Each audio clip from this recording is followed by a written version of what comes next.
Hello, everybody, and good morning. Welcome to our webinar. Thank you so much for joining us. My name is Paul Hedgecock, and I'm the General Manager at Advanced Data, and we're joined by the co-founders of Advanced Data, Jason and Brian Scheewe. And we're so glad each of you took some time this morning to come and meet with us. The topic of our discussion today is AI in use, and we recognize many of your names, and we just want you to know that we are looking forward to an engaging and a continued dialogue. And so feel free as we go throughout the presentation, we'll be using the Q&A format. We'd love to be able to answer questions about how you can use AI in your business in an effective and a safe way. So to begin our discussion by the today, way, Paul, can it predict when snow is going to fall and school's going to be canceled? Absolutely.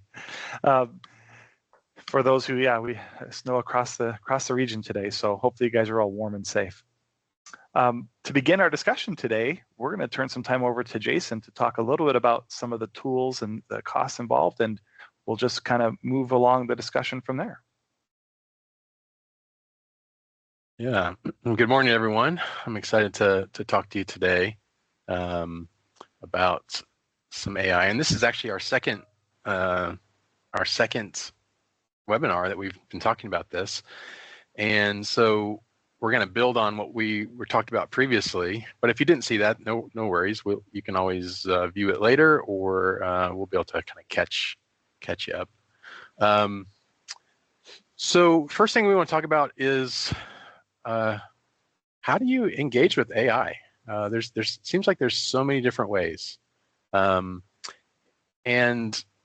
as you've probably seen, you have software vendors and other places, you probably have inboxes full of people trying to say, oh, we just added AI to our product. And there's so many different ways to engage and get AI. And you need to be, one, careful of how you do that, because you could have AI sprawl, where you have so many different ways to engage with it that it's just overwhelming.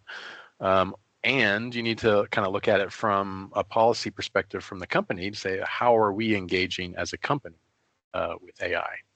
And so, Brian, I don't know if you've been inundated with AI, and you've probably already experienced some of this kind of AI sprawl, where it's so many different products are trying to bolt on AI into their products. It's like, how do you use it? What's the best way? Yeah, and it seems like every week there's new tools that come out, and they're new and shiny, and they have promises of like productivity, and and every tool costs something, and so it's something that we definitely need to be aware of, because AI is going to people are going to monetize AI, right? The foundational models need to be paid for the service, but then there's also these other third parties that come up and have different things. So there's a lot of different ways that AI will cost. If you're engaging with the foundational models, you'll primarily see two types. You're going to see a per user license, or you're going to see a metered token cost. And those are typically when you're going to engage with AI in a programmatic way. Like if it's going to be an agentic sort of thing, then it would be metered. But otherwise, the per user fees are just like a flat rate per user per month sort of thing. Yeah, and I think this slide is really, one, it's going to show you the different models of pricing, but I think really what we want to show you is kind of near the bottom is, in the past, you probably didn't have a budget line item in your business for AI. And going forward, businesses, it's going to be a necessity to say, all right, AI is a tool that's a force multiplier, meaning that you can do more with less, and you're going to have to budget for it. There's going to be a cost associated with it, and you probably already have a cost associated with it. Maybe it's not being tracked, and what we're saying is you probably want to track it and do it intentionally within your business, because the costs are going to go up, and we've seen go from zero to thousands of dollars per month in AI spend relatively quickly with some organizations. And so being able to track and monitor that is going to be important. And that's our organization too, right? Like that's where that number comes from. Is at the beginning of the year, if you would have told us that, hey, we're going to be spending money monthly on AI, I would have balked at that and be like, why? I can use ChatGPT for free, right? And now I'm seeing so much value that we're getting out of it. And so now, yeah, it's a few thousand a month right now that we're spending on AI, but it has like real returns. So it's not just like something that I would not consider anymore. Yeah. The other kind of note that we have down there, and we don't want this to be dissuading or discouraging, but I think it tells a story. There's some statistics that have been and studies done on AI projects implementation, and the number that we saw recently was 95% of AI projects fail to deliver the value that was originally intended or desired. And there's a lot of reasons for that. And I think one of the reasons is, one, your organization has to be ready for AI. The other is they just don't know. There's some know-how that's needed. And so of those 5% that actually were successful, it was found that those individuals, not exclusively, but most of those individuals or companies engaged with a third-party consulting firm who specialized in AI project and implementation, and they were able to guide them through how to implement those projects successfully. And so having that trusted advisor kind of that's trod the path before you to kind of help you along that is important. And I think I want to talk about this a little bit further as we go to the next slide, because we want to show different ways and different ways you can use AI in your business today. So one of the reasons and purposes of this webinar is to kind of show you real world cases of how you can use AI in your business right now. However, just because you can use AI doesn't mean you should use AI. And I want to have a kind of discussion around this real quickly. You need to make sure that your organization is ready. And there are tools to help make sure that you are. And we have an AI assessment tool that you can use. We can give you a link and you can go through that, answer some questions and see what's your readiness score. Are your departments ready? Are your employees ready? Is the organization leadership ready? Are the processes that you have ready? And so we can share that link as part of this webinar. But you do need mature business processes in place before AI can really work well. And so often the first step that when we come into an organization, they say we want to use AI or we need to streamline this better, we'll look at the processes, and that's where we start. And oftentimes the first step is not implementing AI. It's maturing the business process. And how can you tell if a business process is mature? Well, it's repeatable. There's very little variance. And you can document it very clearly. Like, here's the steps to do this task. And if you can do that and boil down your business process so it's mature, then AI can come in and really, really help there.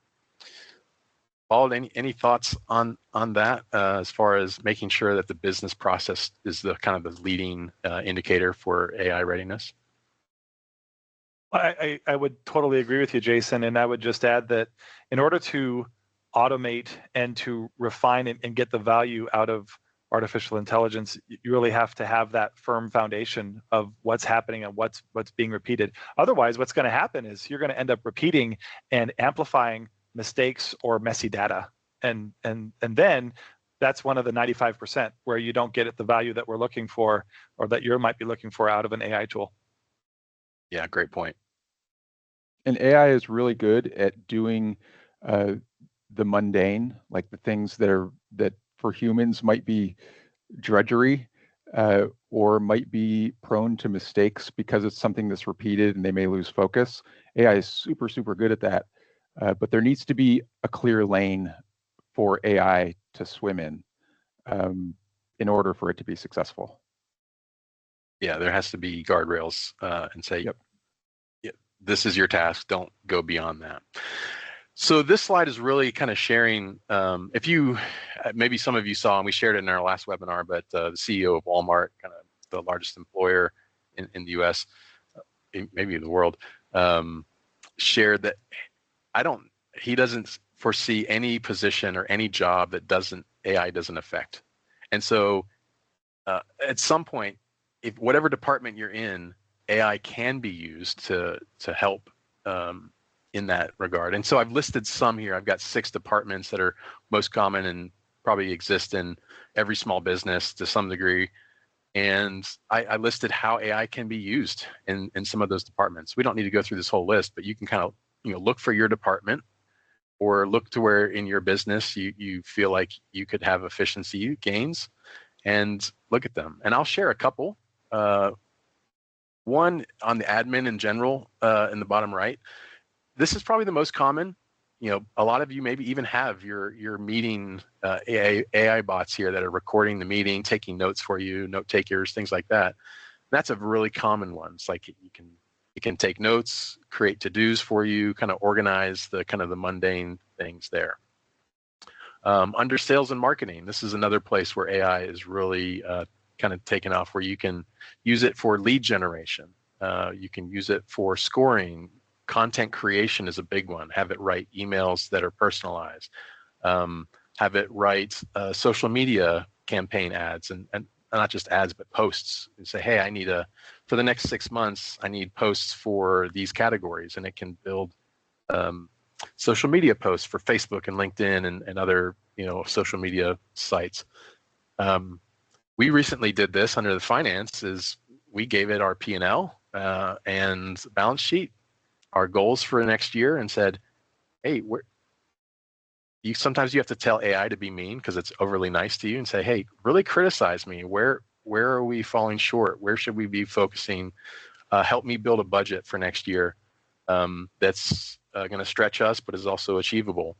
And it really opened our eyes, Paul, didn't it, to say, like, wow, there's some things that we should really focus on here. Yeah, and I would add to that I heard somebody describe in a webinar, AI is like the dog in your dog in the backyard that's always happy to see you when you come home, right? So every time you share, you come home and you think of that dog just jumping up and wants to kiss you and all that good stuff. That's what AI is. And so I love how you said, and that's great advice. Sometimes you just have to tell AI what you want and give it the context so that it can perform in the way that you need it to. I don't know if we need to go more into some of these, but you can see that there's a lot of different places that AI can touch in your business. Each of these would be kind of a bespoke setup for getting these going and being successful. Some are larger than others, but there's a lot of room that AI can have to really give increased efficiencies in the business. I've always said AI is a force multiplier, and really it allows employees to do more with less.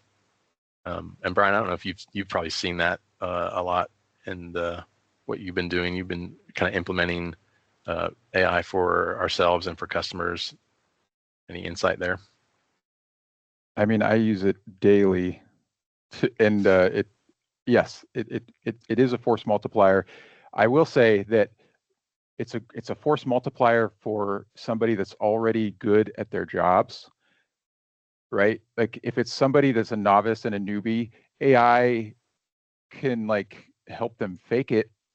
But if it's somebody that's really good and they're using AI well, they will become. It can turn them into 2 of them sometimes. I've found that sometimes I can work on multiple things with using AI that just wouldn't have been possible before. So absolutely. Yeah. All right. So I think at this point, yeah, I think we want to show you some real world stuff. So Brian, take it away. All right. So here's where it gets scary. We're gonna do demo time now. And can you all see my screen okay? Yep. Okay.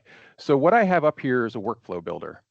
All right. And so I'm going to walk through this. It shouldn't be too technical, but I want to show just open everyone's eyes to what's possible with an AI workflow. So we're going to start up here at the top with a trigger. And in this case, the trigger that I'm going to use is just going to be a message. Like I'm going to chat with this. So I'm going to say message received is my trigger. So you'll see what that means, but in essence, I'm making a chat interface. Next, I am going to do an action. So what I've decided to do for our workflow today is a lead finder for sales. And this should be pretty simple. It'll only be like 2 or 3 actions, so it won't be too complicated. But as I go through creating an action, I just want to highlight here, there's a lot of integrations in here. I'm just looking at the top, but if I go to apps, you may see the apps that you use on a regular basis in here, but there's a lot of apps that we can integrate with to start to pull information out. So in this case, what I'm going to do is I'm going to do a people search. So let's do search for people. There we go. That's the one I want. And over here on the right are the parameters for my search. And what I'm going to do is I already have this created whoops, let's try that again. So right here for the search query, I'm going to change this to prompt AI, and I'm going to paste in here, you are a lead generator. The user will send you the characteristics of the people they're trying to find, right? So I'm prompting the AI for what I'm about to give it. And let's change the limit. We'll do this.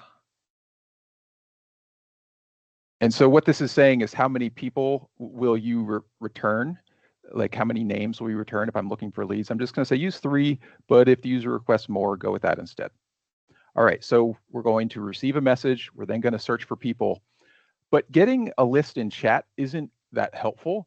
It would be really nice if I could put that in my documentation somewhere, right? So if I'm a salesperson, I'm probably tracking my leads in a CRM or something like that. I'm going to do a very, very basic example. I'm going to perform an action using Google Sheets, and I am going to create a spreadsheet. All right, and let's see here. I'm actually going to pick a better model. Here we can see the different AI models. I'm going to pick the smartest model. In this case, it's going to be Claude Sonnet. And the only thing else I need to change here is the title. All right, so the topics of the lead. Okay, so this will create a spreadsheet for me. And then as we close things out here, I need to kind of close the loop. And so we're going to say send a message because I need to get something back.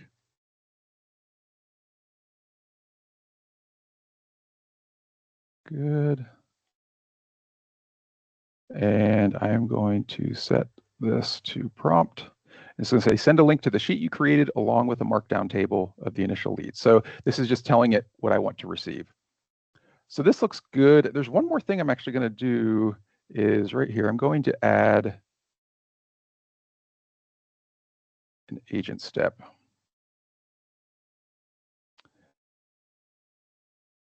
And bear with me, I'm going to paste the prompt here. So I'm going to say handle the user's follow-up and lead requests. That looks good. Okay. The other thing I want to do is I'm going to give it some skills. So this is an important thing to understand about AI is we're used to see, you're probably used to using ChatGPT or Copilot or Gemini or whatever your favorite tool is.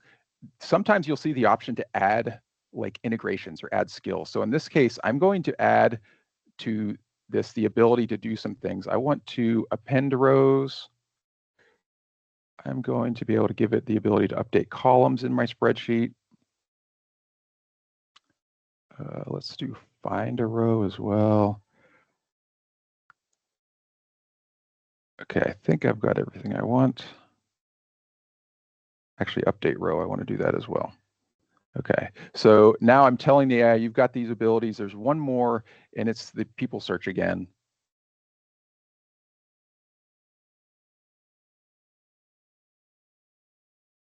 There we go. Okay, so I think we're ready to go. Let's test this out, and then we'll see what this looks like. So I'm going to click test, and now here I have my chat, and I'm going to say, give me 15 business leaders. How about in Asheville? whose businesses, and I don't know if you can see this, sorry, it might be small, were started since, let's see, 2020, and have less than 30 employees.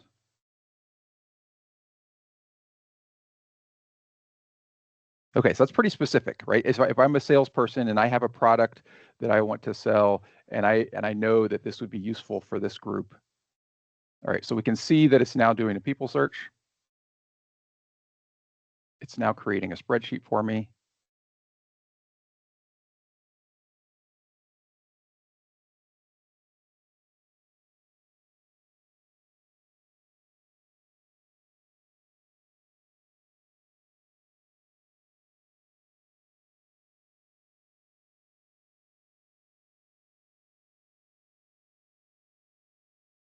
Yeah, this is great that we can do tests like this and validate before we push this out to everybody in the organization, right? Yeah.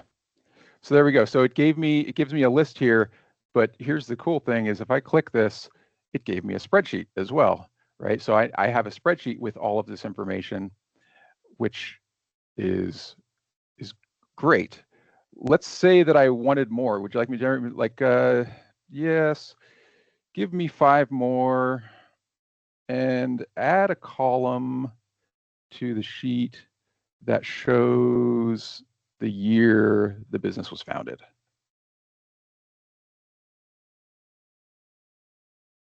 Okay, so now the agent's going to go back, search for more people, find more people, and then it should also update the sheet, not only with 5 new leads, but also it's going to add a column for the year that it was founded. Okay, so it's updating.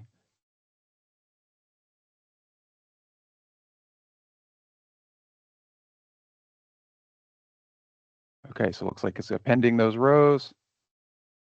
Good. All right, so it's updated. If I go back to this sheet now, there we go. I see, I don't know why it added 5 more in there. That looks like a funny formatting thing, but I can see that now I have a year founded that wasn't there before that shows up, and I have 5 more leads.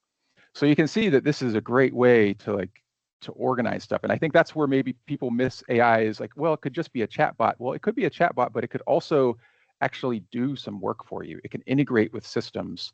And that's where AI really starts to become powerful. And anything else to add before I hand it back over, guys? Well, Brian, what I just wanted to point out is what we see when we are implementing AI internally and externally is exactly what you just showed us. And there are always some unknown elements of AI. So, for those who haven't engaged this deeply in AI, I want to set the stage that trial and error is definitely a part of it because these tools are so new. And what you just saw with those five lines, things like that are commonplace. So while it's an amazing tool, it does require attention. It does. I like what you said earlier, Brian, and I think it's worth repeating that it's not going to make somebody dumb smart, but it will help expand the talent of somebody who is already good at what they're doing, because that attention to detail and that judgment is really where AI gets unlocked. Absolutely. Yeah, the other thing I like to point out is this really kind of can unlock your data, whereas sometimes you've got data in different silos and different pieces of software. AI allows you to reach in to all of those, bring it in together and kind of analyze across them. And so it really unlocks a lot of potential to really use your business data, which is one of your most valuable assets as a business, to your benefit. Yeah, that's a good segue for what Paul's going to show us, right? That's exactly right. So I want to take some time, as Brian's showed us, we understand that, and maybe some of you on the call even have been using AI in an advanced way, which is great. So, the initial way of using AI is just a search engine. Brian showed us an example of an agentic AI implementation. I want to share a case study because we had a client come to us with what I would call a reasonable but a complex business problem, right? And it was really a supply and demand issue. What we have is a primary care provider in the healthcare space. To give you some basic details, they have 100 employees, 20 of which are Oh, Paul, you cut out on us.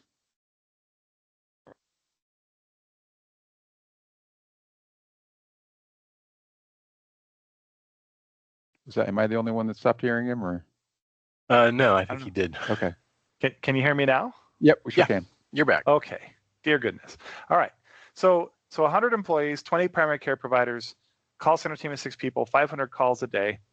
And what they were facing was a supply and demand question. They wanted to know, hey, the providers were saying, my calendar is not full and I have more capacity.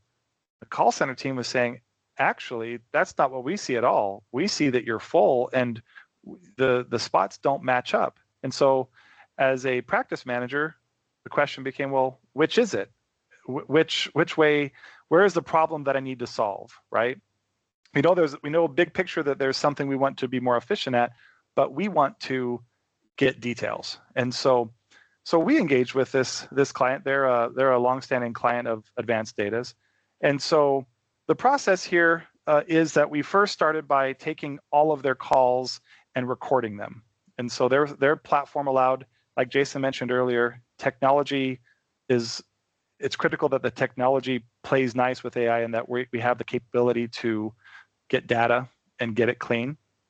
So we took all those calls, recorded them, transcribed them, summarized them, categorized them, put them. You can get the sense of the process that we put them through. And by the end of about a week's worth of time, we had 1,000 calls recorded. And so we took what was otherwise an ordinary set of data and then created an empirical data set that allowed us to look at see things that were previously unseen.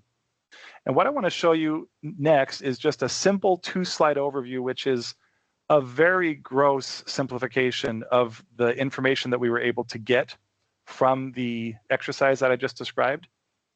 So we were able to then look at the call center performance, and you can see almost 1,000 calls, 9 days.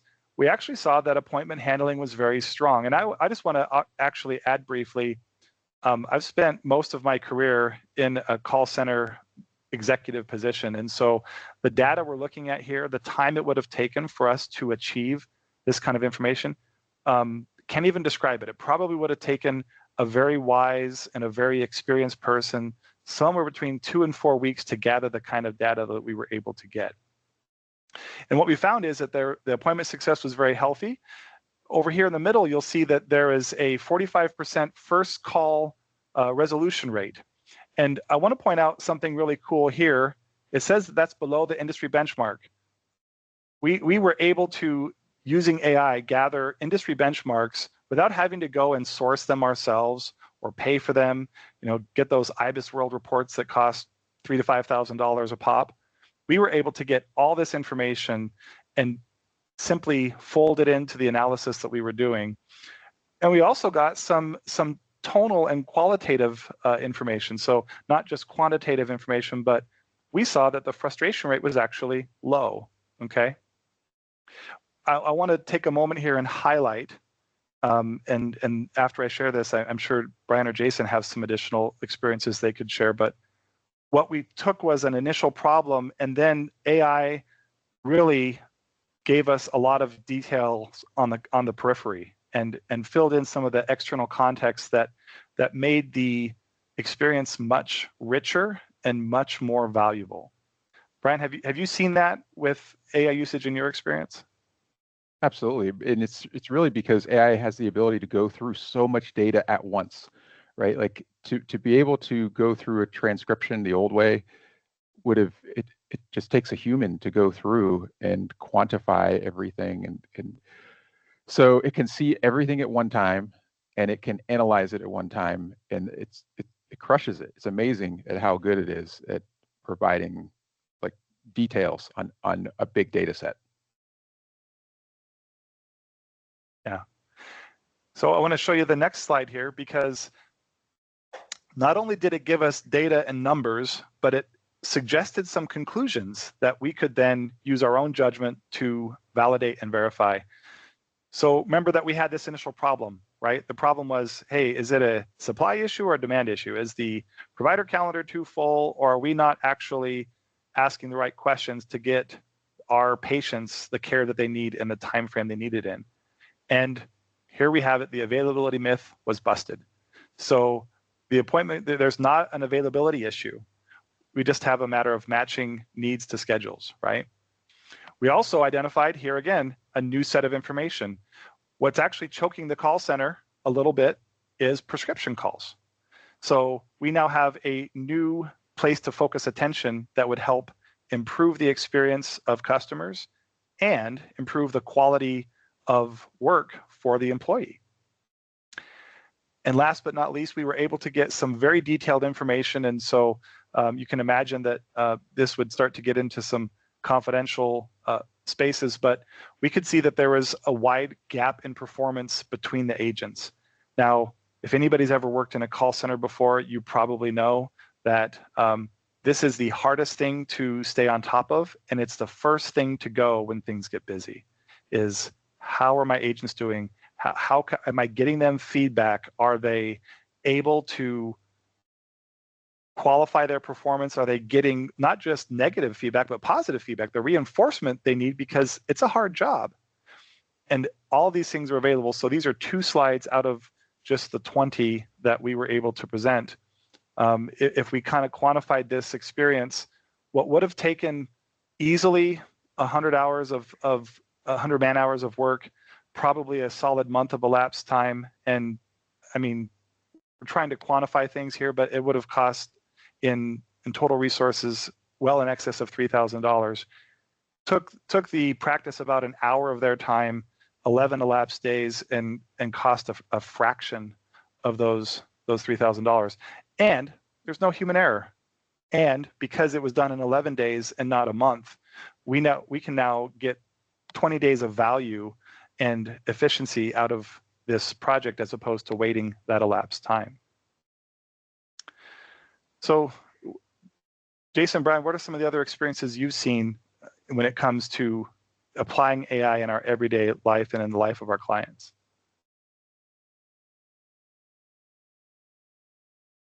Well, should I talk about what we've been doing internally at Advanced Data? I think you should. Okay. Yeah, it's been, I got to tell everybody, I really love this stuff. If you can't tell, I geek out over this stuff, but not because it's just like something new and shiny. I am regularly amazed at the results. Like I don't know, my career has spanned a couple decades now, and like it does, not a lot surprises me, and I still find myself surprised. So one of the things with Advanced Data, because as we have really embraced AI internally, trying to determine where else can we use it. One case came to us, and Paul, you may remember this. One of our team members said, I want more leading indicators. I want to know, like, ahead of time about friction. And it's like, that's hard to get leading indicators. Like, how do we know? Like, usually everything we get is going to be a trailing indicator about something.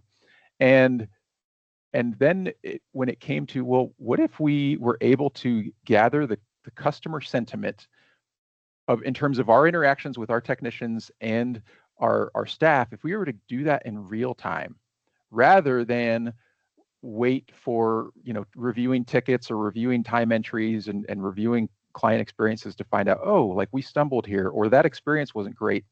And so what we did was we integrated into our system where AI can, in real time, evaluate conversations that we're having with our clients, and then alert us if it detects friction. And so I can share my screen. I'm not going to go into the same depth that I did on the other one, because this is a lot more complicated of a workflow. But can everybody see that okay? Okay. So here, and this is a similar workflow to what you saw earlier. It's just the difference is we're going from left to right instead of from top to bottom. Just a different tool that we use. And so ConnectWise is our ticketing system. It's where we have all of our technician time entries. It's where all of our communication happens. And so what we do here is we simply say, hey, we want to sorry, that's going to be small.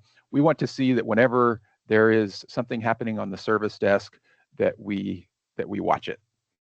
We parse what we receive, and then we filter it. So we're only going to look at new tickets in this case. You know what? I'm looking at the wrong thing. Let me go to the right one. This is the one I wanted to do. And so you can see they can get pretty complicated, but similar sort of thing. We're going to look at that. We're going to filter it. In this case, we want to get notes from a ticket. I could just open this up. So you can see this is like this may look like complicated to some. I'm not going to go into the details, but in essence, it allows us to pull notes from our ticketing system. We're going to do things like check for a duplicate, right? And then what we're eventually going to do, we're going to tidy up what we get. We're going to merge some data. And then what we're going to do is we're going to send it for evaluation. This is what I want to show everyone. So here's where we're going to send what we receive. And this is what I think is really interesting. Let me see if I can make this larger. Okay, so this is the prompt that we give to AI. We say you're an expert support communication analyst. You're going to receive an object that contains some text. Your job is to analyze the message. And so as a support analyst, we're going to see, is this a positive interaction, or is there distress going on, right? And so we can kind of see this, and then we had to coach it to tell it, hey, like if you see like regular things like thank you, like that doesn't mean it's positive. That's just good manners, right? Here we go. You know, it's not really, doesn't count as positive. That can count as a neutral interaction. And then we have negative, right? If somebody is frustrated. So this is the prompt that we send to AI. And then what it does is it evaluates it, and then it sends it back to us, and we can get it in chat. And so chat is real time. I don't know about how you all work, but I work through chat all day. Like my staff is talking to me through chat. We collaborate through chat. And so we can get a chat that will tell us, hey, a client is having a negative experience, and it happens in real time. Like we get notified, and then we can say, hey, are we stumbling here, or is there a miscommunication? Is something happening that would cause friction that we need to address? And I remember the day when that team member said, hey, I want leading indicators, I'm not getting them. And he saw this, he said, I'm convinced, like this is for me. This is exactly what I needed to now have a pulse on the day-to-day interactions so that I can make sure that my team is performing optimally. So I realize I went through that very quickly. I didn't get into all the details, but I hope that can illustrate for y'all just like the value that we can get out of it. And this is just one of the tools we use to make it happen. Yeah, AI really allows you to speed up things in your business to where, give you that real time. And it also allows you to unlock data that's previously was locked into different applications, and give you the information so that you can make good, well-informed business decisions. So yeah, great example of how AI, we're using it. And that's one example of many that we're using internally to kind of improve our processes. And yeah, it's great. We love it. And we love helping people unlock that in their business as well. Well, I would just add another really valuable use case. So as we mentioned, the experience really wins out, because you can't just upload. It's the old adage with data, garbage in, garbage out. Same is true with AI. So you can't just upload, a bunch of junk and then get polish out of it. But when you put well-intentioned stuff into AI, you can ask it to polish and refine what we're doing. And I don't know that we've shared this yet, but everybody should know that the PowerPoint presentation that we're sharing here and last week was actually refined using AI.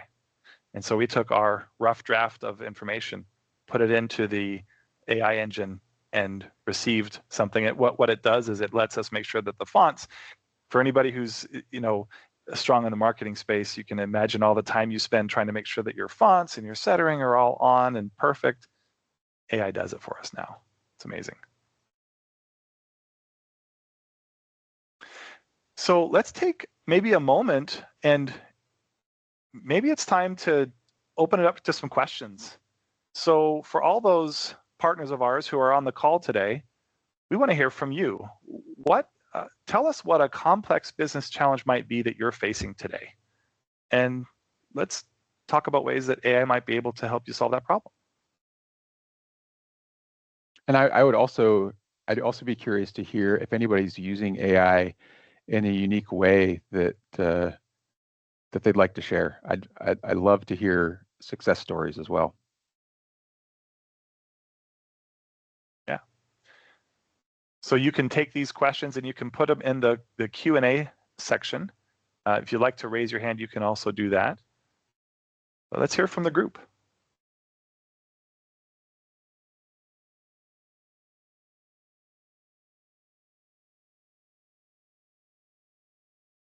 Okay. So here's a question. Brian, I'll ask this question to you, if that's okay. The question is, do we see any red flags or dangers that business owners should be aware of as their employees use AI? Absolutely. And we talked about that at length in our previous AI discussion, that using the free AI tools is not at all a good practice for business, because the free AI tools, whatever you type in there gets contributed to the larger language learning model. And whenever you subscribe to their enterprise or Teams plans, those have some terms and conditions attached surrounding privacy and ownership of data. And so they do not use your information to train the general model at large. So that would definitely be a danger. Is we need to make sure that you have an AI use policy in place. And if you don't, we can provide a template for that. We have one ready to roll. And then 2, that you have selected your preferred AI platform or platforms, and then make sure your team knows it so that you can use that. So that's what I would highlight. Anything else?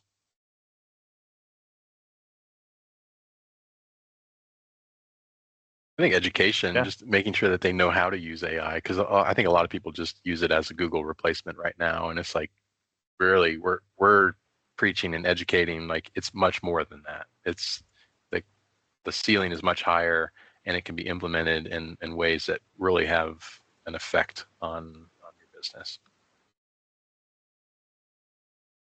Yeah, absolutely. Great guidance. Okay. So here's another Don one. Says, yeah. Oh yeah, go ahead. Says, for my role, it's very, very good for generating code.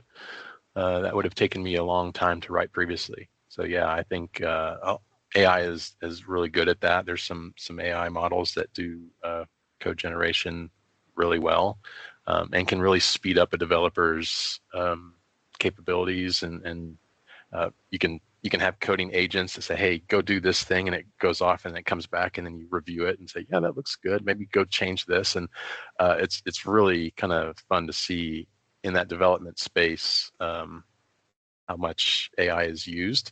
I guess the pitfalls there. Brian, you want to talk about any? Well, I was just going to say, that's like, I'm not identifying a pitfall. I'm simply pointing out, like, to me, 2025, if I was to look back on, what 2025 uncovered, like 10 years from now, it was coding. Like, AI coding has taken off. It has exploded this year, for veteran coders, but also for maybe the novice or the closet coder that can now vibe code incredible things. And vibe coding, we talked about that last time too, is just the ability to use natural language to tell a model, hey, I need to generate some code to do something, and it'll do it for you. And it is fabulous. I mean, it's better than a junior developer, right? So it's that good, and it's catching up quick to becoming like as good as maybe even some medium developers. Yeah, really, really fabulous. Looks like Charles has a question he wants to ask. Let's see, Charles, you should be able to unmute if you'd like to ask your question or share a thought. Yeah, I just want to talk about what I've used it for in the last, I guess, year. I have been at my job now almost 25 years, so I have a lot of documentation that I've written before AI and ChatGPT was on the scene. So I use it literally. Like the most recent example is we had a cybersecurity presentation we had to give yesterday, and life happened, so you can't get projects done on time. So I was getting nervous I wouldn't be able to finish it. So I threw in all of my documents into my paid chat GPT. Threw in all my documents that I had written in the last 10 years. And I said, these are the questions they're asking me to answer. I know I have the answers within the documents. Can you please summarize these answers for me? And so I wasn't asking AI to give me the answers. The answers were already there. Maybe there's a few things that needed to be adjusted, Mm-hmm. but all that information came back in a bullet point list, and then I could of course update it to reflect today's information. And yeah, that normally would have taken me to answer. My boss said, "Here's the questions." Even talking to her today, she said, "Those I thought I gave you way too many questions, but I figured you probably had some nifty tools that you could use to summarize everything you've learned the last few years." And of course, AI came to the rescue. Literally, that would have taken me a few weeks to pull 10 documents that are like pages long down to like State of the Union, cybersecurity State of the Union 2025. Like that was like 2 minutes of work. And I could just kind of work on the PowerPoint side of it and make it look nice. But to not have to spend that much time reading through all my old documents and pulling paragraphs and sentences out to create this one presentation, I mean, that's paramount. I'm I'm like Brian. I geek out over this pretty much every day. Um, I whether it's love it. coding, whether it's researching, whether it's throwing in documents that I've used in the past, like in this example, I just love it. So I'm all in. That's a great use case again, where it can distill large amounts of data very quickly in an intelligent way, depending on how you prompt it. Great example. Right. So here's another question from and Charles, Don, thank you so much for sharing your experiences. That's exactly what we want to be able to connect with our partners and understand how it's being used, and all of this I think helps us all learn a little more, which is great. Diane asks, do you know of anyone using AI for recording and note-taking for council and committee meetings? Jason, how would you respond to that? Yeah, I don't know specific examples with our client base, but I guarantee it's absolutely happening. And there's different ways that you can record. A lot of times these recording apps need to be on like a Teams or Zoom call like we have here. I know there are others that allow you to record via an app on a cell phone, and just it'll listen and record and take notes. There are a lot of them out there because that was one of the kind of low-hanging fruit when AI kind of first came out as far as meeting and note takers. But yeah, and they're getting smarter and smarter to allow you to identify different speakers after the fact to be able to then the more robust ones allow you to take those recordings and then use AI on them to obviously summarize and other things, but you can now use them to ask questions and say, what was said in last week's council meeting about this topic? And then it'll summarize that for you very quickly. Instead of having to go back, reread or rewatch the recordings, you can use it to kind of go back and quickly scrub that data.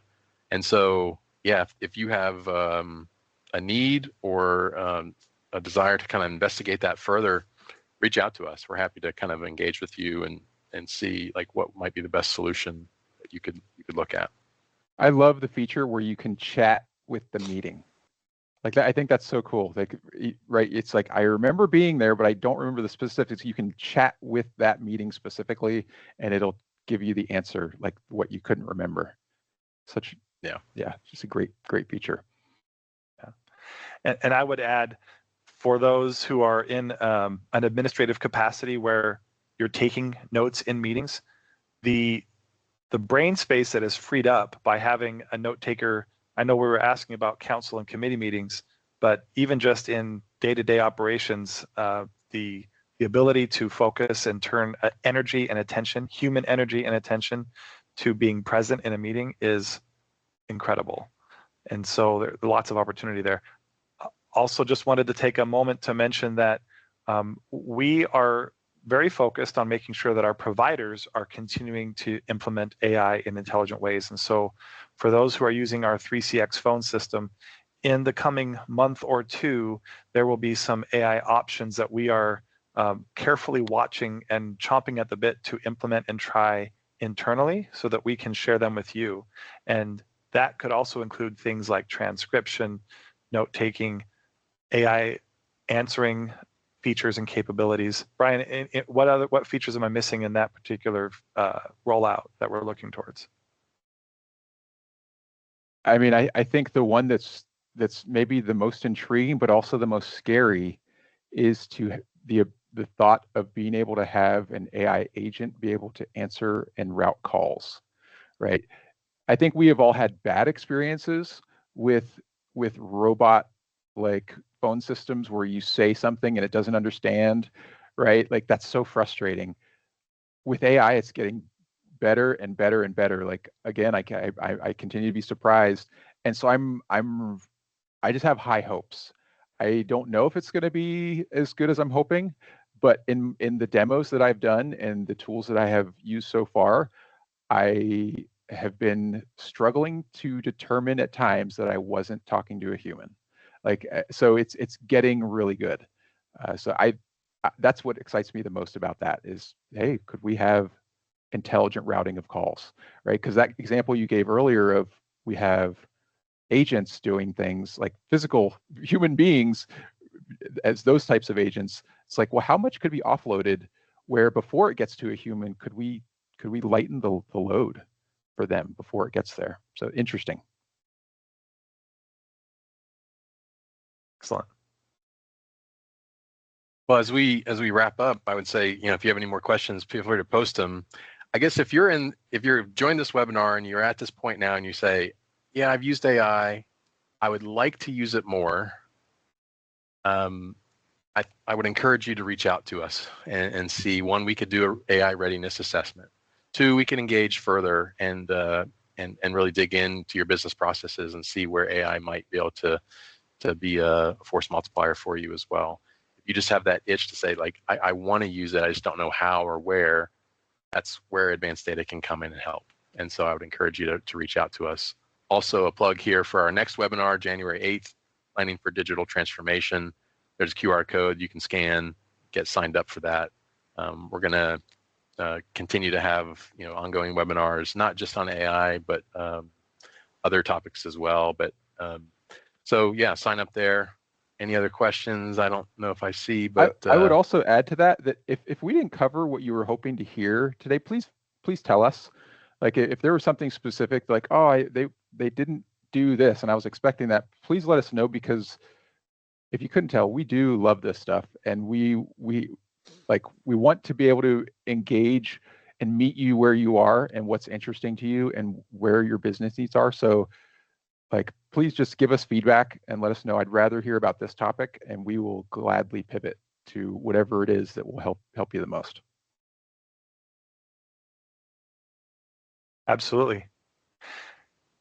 Brian, Jason, thank you so much for taking your time and sharing your information and expertise with us. And thank you, everybody, for joining and taking of your time to talk together and talk about technology. This is our passion. We look forward to seeing you again soon. We hope everybody has a great holiday and a safe holiday season. Hope you're staying warm out there while it's cold outside. And we'll send some information out shortly to follow up. Have a great day. Yeah. Thanks, everybody. Bye. Thank you.